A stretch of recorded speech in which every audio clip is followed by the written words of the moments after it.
Hi everyone, Ed McGrogan here with Pete Bodo at the U.S. Open, coming to you after word that Andy Roddick will retire after this tournament. He made an announcement in a press conference not too long ago. Pete, you were there. Give me your thoughts on everything. Well, it was somewhat surprising that he announced it. The big surprise was he announced it during a tournament. That's usually players will wait till after they're finished, like Agassi did, and that was a bit of a surprise. Or they'll announce it in advance, like Kim Kleister's U.S. Open is going to be the last tournament.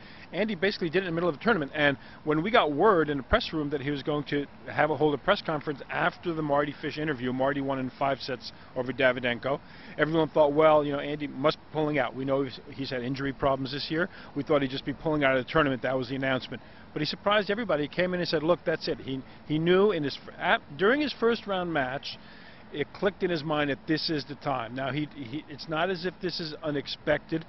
Everyone remembers at Wimbledon when people made a big deal out of it at Wimbledon when he left after he lost his match to David Ferrer. He kind of walked out slowly and took a good long look around the center court. Everyone thought he's not going to be back. At that point he denied it, but he's been thinking about it, and it just sort of clicked during his first round match with Ryan Williams, an upcoming American player.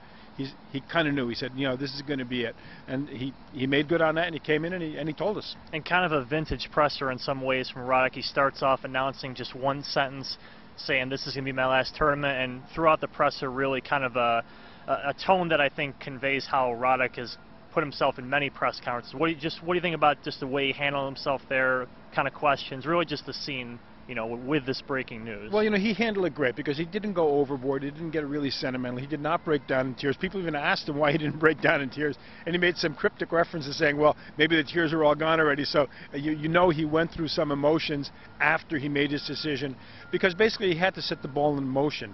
He is, after all, a professional athlete. He's got a lot of fans, a lot of obligations. He's got a lot of commitments. So it's not that easy for him to just get up and walk away. So he had to come up with some kind of a strategy for doing this. He thought it through. After he realized in that first round match that was it, he figured out how to do it, and probably got over the emotional bits himself.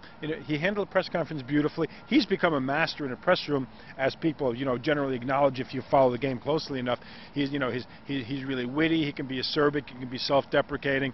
Very good at one-liners. Very good coming back with a quick answer. So the mood, given the fact that it was a fairly weighty moment and a fairly kind of a sad day for American tennis, the mood in there was fairly lighthearted, collegial. It really was a nice moment. Now, you've covered Roddick obviously for his whole career, of course.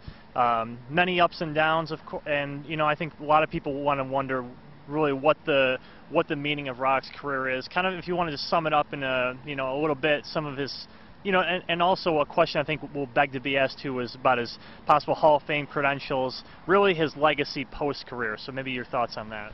Well, I think he's heading for a big post-career. First of all, Andy Roddick is a very smart man, and he's a very disciplined man. He's a very ambitious man. He always has been. You could see that in his tennis. So there's going to, post-career, don't worry about it. This is not a guy who's going to wake up 3 years down the road, laying around on a couch, 70 pounds overweight, deciding he's going to have to try to make a comeback on a senior tour.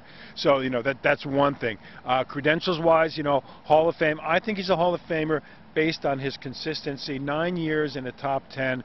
Struggled, playing conceivably maybe the best era of all time, certainly playing against the all-time Grand Slam singles champion, and according to many people, the greatest of all time.